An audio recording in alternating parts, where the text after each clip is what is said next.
Climate change-related migration is not this future hypothetical. It's very much a current and a global reality.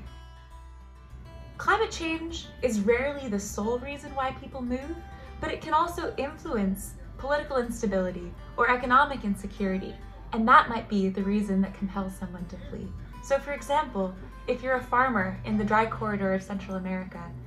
and a profound drought has meant that you just can't produce enough crops to feed your family or to earn enough income, that economic insecurity and that lack of a livelihood might compel you to flee to the nearby city to seek economic livelihood diversification. And then when there's a combination of poverty, economic insecurity, and generalized violence, you might be compelled to flee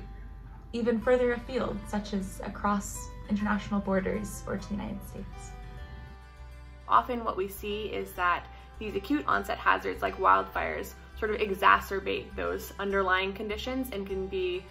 sort of the tipping point for individuals in making decisions about staying in place and migrating. In our studies, we're seeing some preliminary evidence that people are tending to reach that tipping point between sort of recognizing the factors that are keeping them in place, such as place attachment, their job, their family, etc., and migrating as a result of these push factors, things like property and land loss because of wildfires, things like the physical and mental health impacts of experiencing wildfires, experiencing wildfire smoke, as well as sort of the